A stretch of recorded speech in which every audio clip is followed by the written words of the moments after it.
देशी ददरेवा में एक राजा हुए हैं उम्बरपाल सिंह चौहान।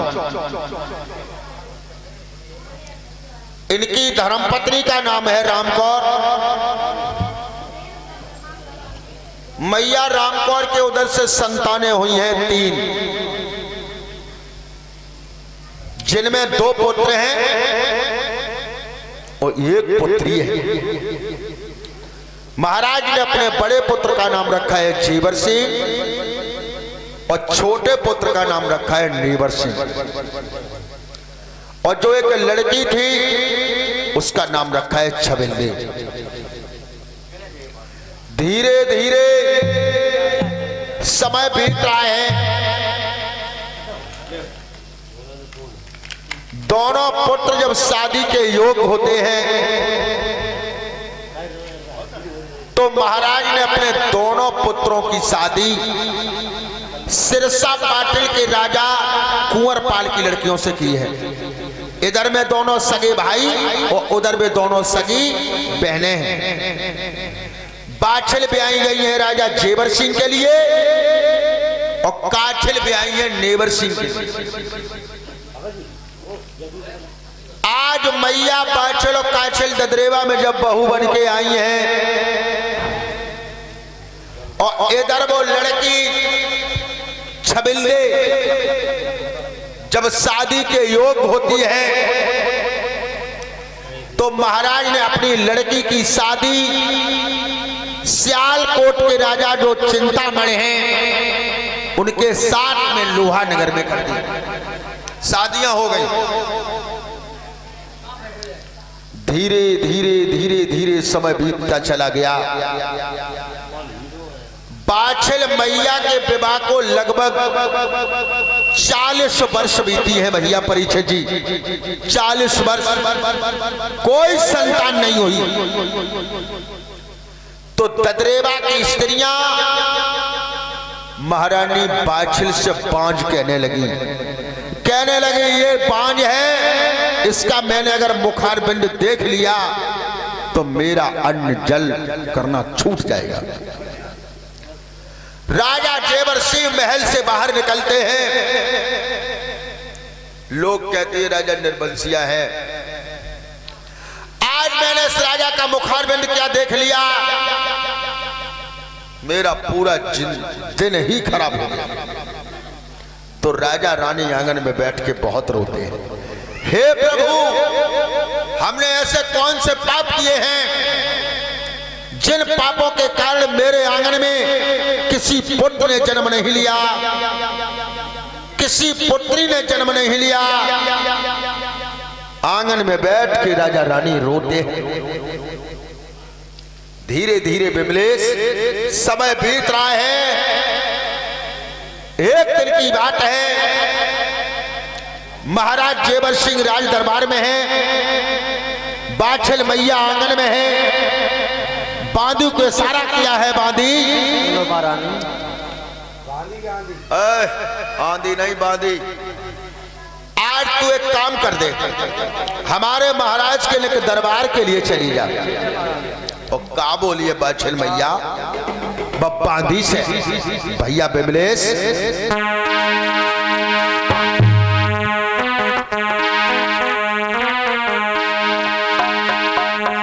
ये चली जइयो कचहरी, चली जइयो कचहरी, सुनो बांधी चली जइयो कचहरी।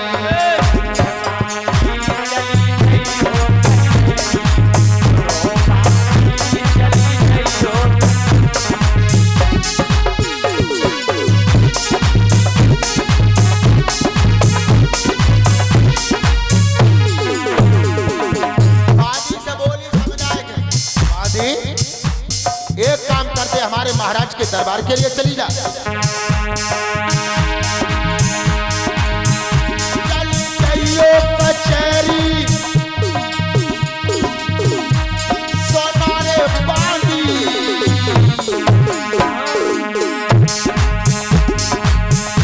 मेरे सैया से कहियो, मेरे पलमा से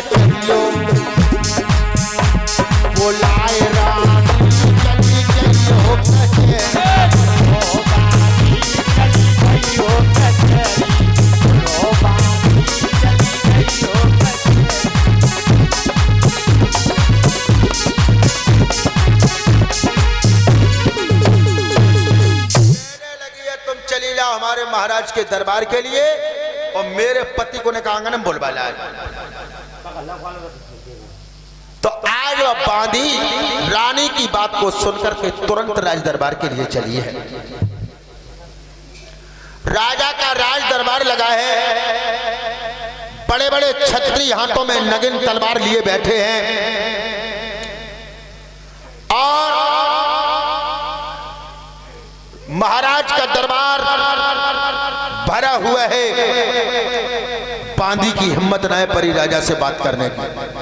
बिमले से खम्भ को पकड़ के बांदी खड़ी हो गई। तो आज राजा जेवर सिंह ने बांदी से पूछा है, बांदी महलों से क्यों आना हुआ है? तो हाथ जोड़ के बोली है, महाराज आपकी महारानी बाछिल ने आपको महलों में याद किया है, इसलिए मैं तुम्हारे पास आई हूं। राजा ने पूछा है, रानी कोई ऐसी कौन सी दिक्कत है बांदी जो मुझे बुलवाया है? बांदी कहने लगी, महाराज इसकी जानकारी मुझे नहीं है, आप चल के पूछ लें। तो राजा जेवर सिंह ने तुरंत राज दरबार बंद कर दिया और महलों के लिए प्रस्थान किया।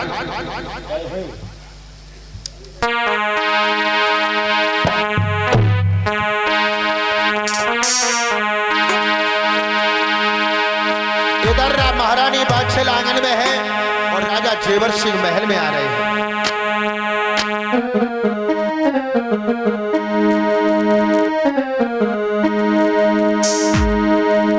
ये आवत बलम निहारे उठी जब नार के पलंग नभाई,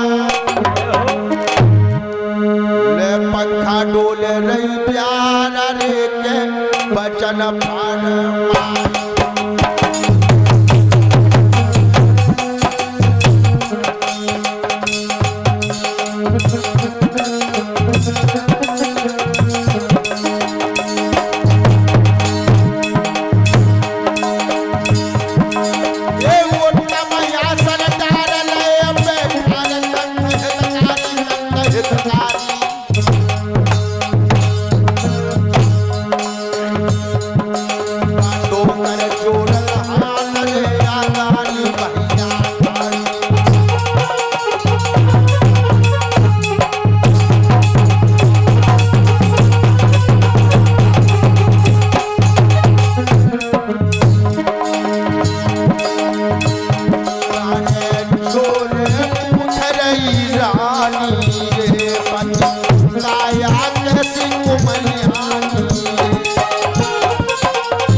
नवा दिया।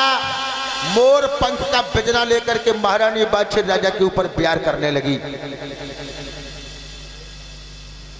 राजा जेवर सिंह ने और रानी से पूछा है, महारानी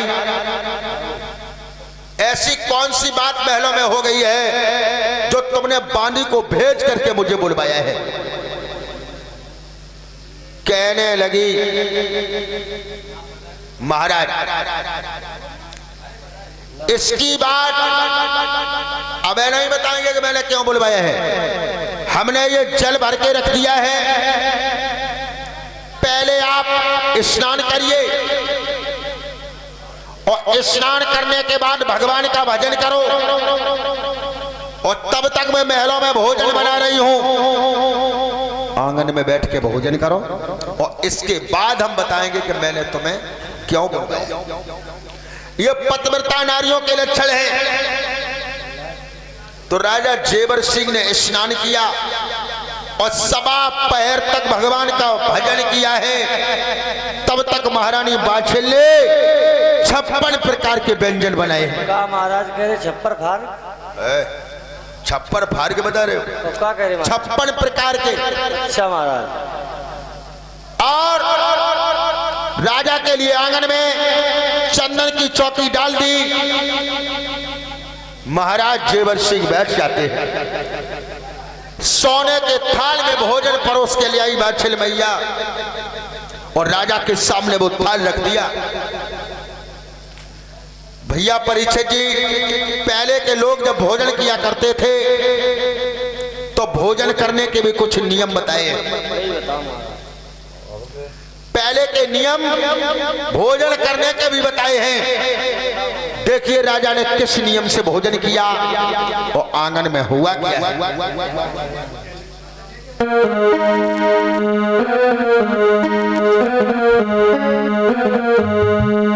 आरे पहलो और एक और राजा धारा न चढ़ाई दो तू जो गौए केत जी माए।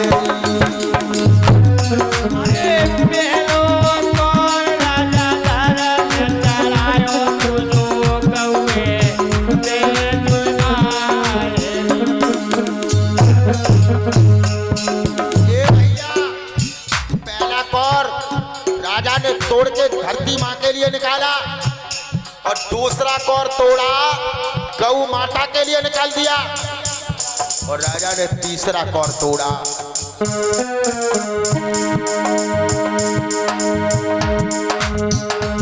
अरे तीजो कौर राजा कुत्ता को भगाई दो जाने चौथो राम चढ़ायो।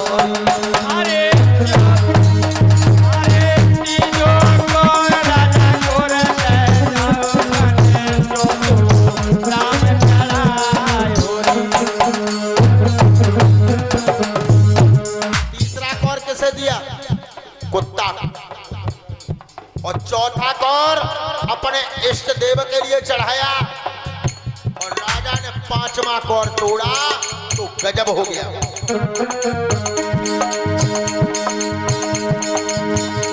अरे पांचों कौर राजा मुख में ले दो जय बेटा ये सुदया। अरे पांचों कौर राजा मुख में ले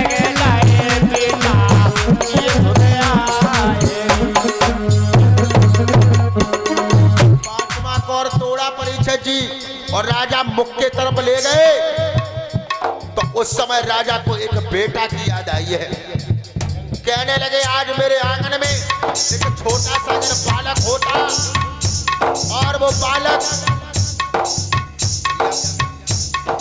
मेरे थाली के पास में आकर के बैठ जाता, मेरे साथ में भोजन करता, कुछ भोजन बगराता, कुछ मेरे साथ में खाता तो मेरे हृदय में तसल्ली आ जाती। परमपिता परमात्मा ने हमें सब कुछ दिया लेकिन मेरे आंगन में कोई संतान नहीं है। रोने लगे। बाछिल मैया ने देखा कि इन्होंने भोजन नहीं किया, रोए क्यों? पास में आ गई और बोली महाराज तुम क्यों रो रहे हो? राजा बोले रानी तू हमसे रोने का कारण मत पूछ, अगर मैंने रोने का कारण तुम्हें बतला दिया तो जैसे मैं रो रहा हूं वैसे तुम भी रो। कहने लगी नहीं मैं तुम्हारी अर्धांगिनी हूं, तो मुझे ये बताओ तुम रोए क्यों? तो देखो राजा जेवर सिंह इशारे में क्या बोले हैं रानी से, मैं क्यों रोया हूं सुनिए रानी।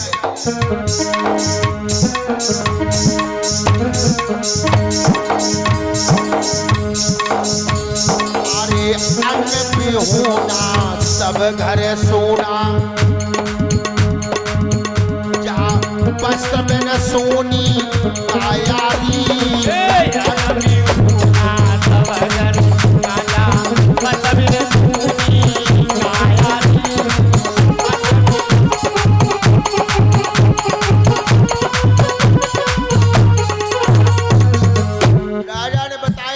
भी होना सब अगर सोना। भैया परीक्षित जी घर कितना भी सुंदर बना हो, अगर वह घर में खाने के लिए अनाज नहीं है तो वह घर की शोभा नहीं होती। अन्न भी होना सब घर सोना, वस्त्र बिन सोनी काया। शरीर कितना भी सुंदर हो और शरीर पे कोई वस्त्र न हो तो शरीर की भी शोभा नहीं होती। और सुनिए महारानी,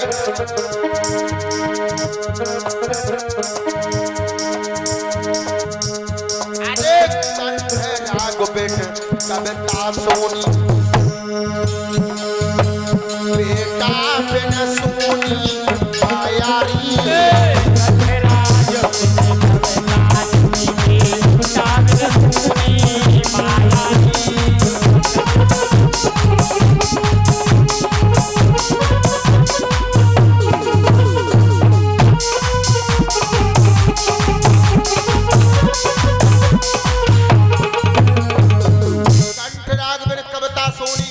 बेटा बिन सोनी माया। घर में चाहे कितनी धन दौलत भरी हो, उस धन दौलत को खर्च करने वाला कोई पुत्र नहीं है, कोई संतान नहीं है, तो बस धन दौलत किसी काम की नहीं है। रानी बोलो,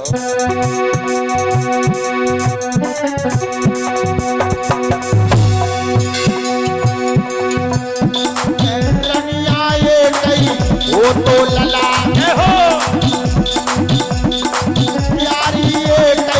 वो तो लला नाम दुनिया में चल जा तो दुनिया है कई, वो तो लला नाम दुनिया में चल जा तो है कई, वो तो लला।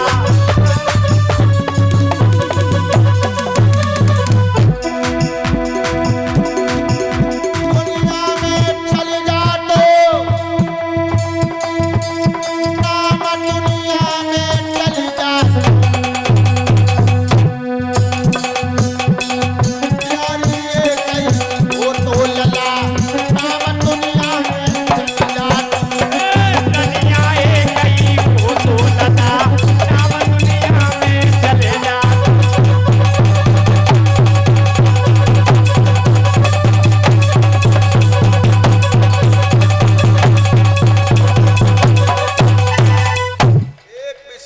तेरी कोख से हो जाती तो मेरा नाम चल जाता, मैं इसीलिए रोया हूं। आज राजा गुप्तदान, और राजा भैया ये गुप्त दान कर रहे हैं। आलम थे ढोला में छाप लगाई थी। ढोला, हाँ गुप्त